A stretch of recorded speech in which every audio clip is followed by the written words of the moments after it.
बिस्मिल्लाहिर्रहमानिर्रहीम। अस्सलाम वालेकुम डियर स्टूडेंट। अल्लाह ताला से दुआ सब खैरियत से हों।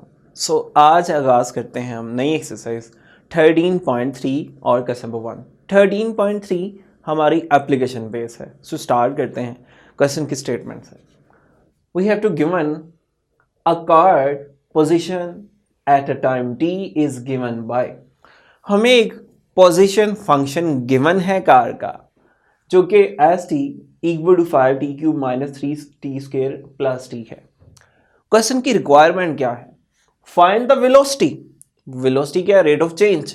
इट्स मीन जहां भी चैप्टर 13 में रेट ऑफ चेंज कह दें, डेरिवेटिव फाइंड करना है। ओके, सो हमें डेरिवेटिव फाइंड करना है। Find the velocity bye differentiating the position function जो कि हमें गिवन है विद रिस्पेक्ट टू टाइम। इधर टी किसको रिप्रेजेंट कर रहा है? टाइम को। ये तो डेरिवेटिव है और आसान शॉर्ट क्वेश्चन भी है। सीधा हमने क्या करना है? हमने डेरिवेटिव लेना है। सबसे पहले जो गिवन पोजीशन फंक्शन है इसको लिखते हैं। गिवन दैट हमें एक पोजीशन फंक्शन गिवन है that is S T 5t³ minus 3t² plus T. We have to find velocity. Velocity क्या है? Rate of change. तो रेट ऑफ चेंज के लिए डिफरेंशिएटिंग करनी पड़ेगी। उसने खुद भी क्या है, अदरवाइज वो यही इनफ था, यही कह देता कि फाइंड वेलोसिटी। हमने डेरिवेटिव लेना था। लिखते हैं डिफरेंशिएटिंग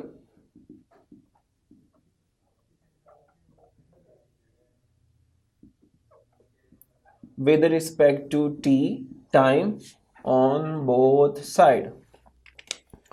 ये आ जाएगा d/dt रेट ऑफ चेंज के लिए, इधर भी d/dt और इधर भी d/dt। अब इधर हमारे पास लेफ्ट साइड में पोजीशन फंक्शन एज इट आ रहा है एस टी,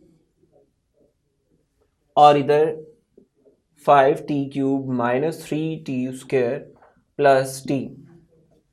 डियर स्टूडेंट्स, ये रेट ऑफ चेंज जिसको हम स्लैश से भी रिप्रेजेंट कर सकते हैं, मे बी समटाइम वो क्वेश्चन में ऐसे आपसे पूछ लें। ये डैश डेरिवेटिव को शो कर रहा है जो कि वेलोसिटी इधर हम इसको कहेंगे।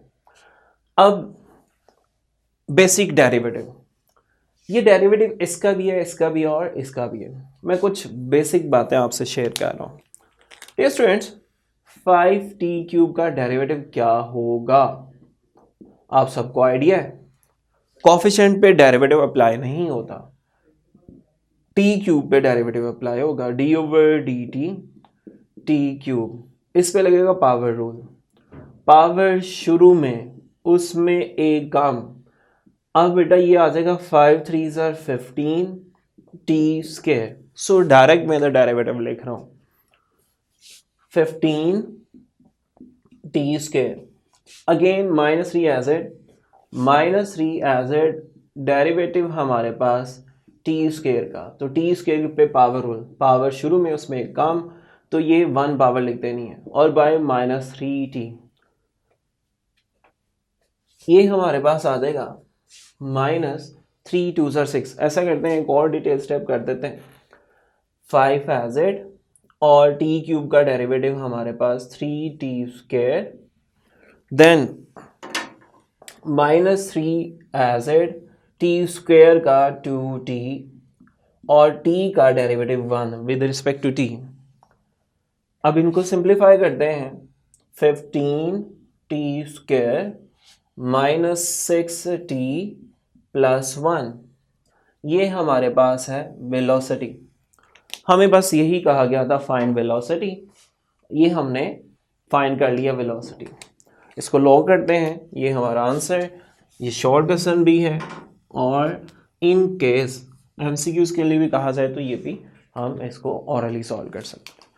मूव करते हैं नेक्स्ट पार्ट। ये सारी एक्सरसाइज ईजी हैं, मैं आपको बोर्ड पे सारे क्वेश्चन सॉल्व करके एक्सप्लेन करता हूँ, अगर किसी पार्ट में आपको इशू हो ताकि वो आपका इशू रिजॉल्व हो जाए। मूव करते हैं नेक्स्ट क्वेश्चन की तरफ। डियर स्टूडेंट्स, क्वेश्चन नंबर 2 की रिक्वायरमेंट है। क्वेश्चन नंबर 2 में हमें इंस्ट्रक्शन है, a structure stressed on a bridge is model by function. एक फंक्शन दिया गया है जो कि स्ट्रेस फंक्शन है एक ब्रिज के लिए, और नेक्स्ट बताया गया है where x is the distance from centre, और एक्स डिस्टेंस है फ्रॉम सेंटर से। Calculate the rate of change of stress. हमने rate of change of stress find करना है, मींस डेरिवेटिव, और फिर हमने ये भी बताना है कि वो पॉइंट कौन सा है, उधर मैक्सिमम या मिनिमम स्ट्रेस है, वो पॉइंट फाइंड करना है। उसके लिए सबसे पहले क्या करना होगा, डेरिवेटिव लेना होगा। अगेन डेरिवेटिव बहुत आसान है, अब हमें कॉन्सेप्चुअल बिल्कुल क्लियर कर चुके हैं, बातें वही बेसिक हैं। जस्ट आपने एक बात लिखनी है, गिवन स्ट्रेस फंक्शन, हमें जो गिवन है उसको लिख देते हैं। अब डेरिवेटिव लेते हैं क्योंकि रेट ऑफ चेंज की बात हो रही है, सो डेरिवेटिव बहुत सारे लेते हैं। अब ये मैंने स्लाइड से शो कर दिया, ये डेरिवेटिव को रिप्रेजेंट कर रहा है। 100 का डेरिवेटिव 0 और 5 एज इट आ जाएगा, कोफिशिएंट पे डेरिवेटिव अप्लाई नहीं होता, -5। एक्स के का डेरिवेटिव होता है 2x।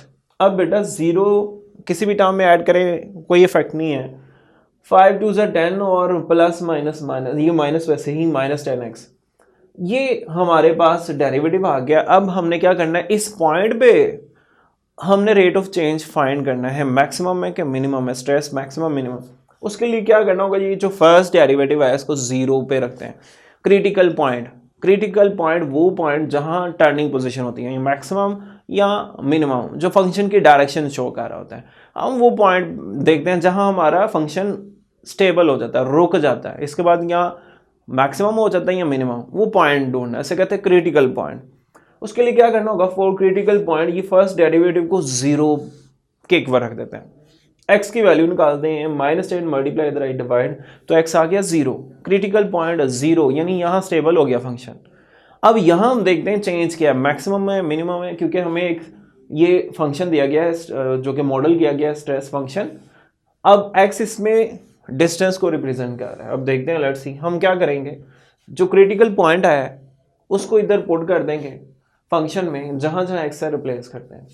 अब ये देखें 100 -5 इंटू 0, क्योंकि x की जगह हम पुट कर रहे हैं 0, तो 0 का स्क्वायर 0, 0 मल्टीप्लाई समथिंग 0, तो 100 - 0 हमारे पास आंसर 100 आ गया।